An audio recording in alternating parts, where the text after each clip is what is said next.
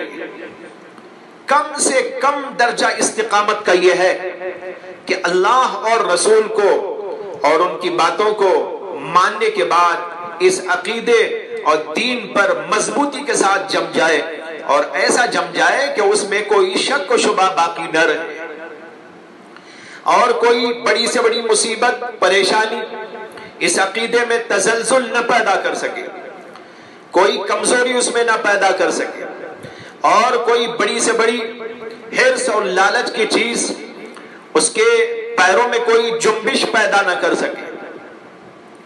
چاہے حرص والی بات سامنے آئے، چاہے مصیبت و پریشانی کی بات پیش آئے، لیکن وہ دین کے اوپر جمع رہے اور اپنے عقیدے کے اوپر مضبوط قائم رہے۔ یہ ادنا درجے کی استقامت ہے۔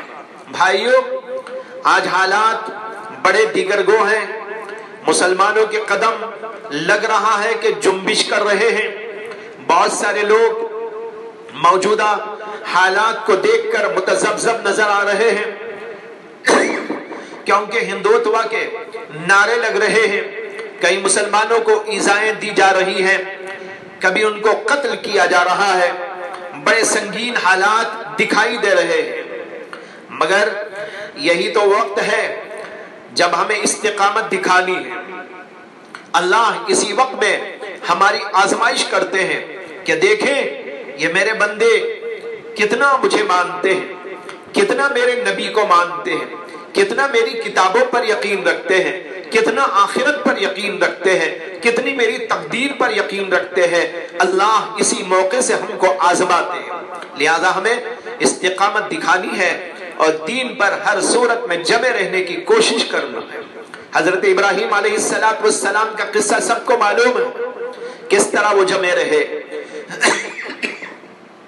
جبکہ آپ کو آگ میں ڈالا گیا، اور حضرت بلال حبشی رضی اللہ تعالیٰ عنہ کا کیا حال تھا کہ عرب کی تپتی ہوئی آگ میں پتھر کی چٹان پر لٹائے جاتے تھے، مگر وہ اللہ احد کے نعرے ہی لگاتے جاتے تھے اور اسلام پر جمے ہوئے تھے۔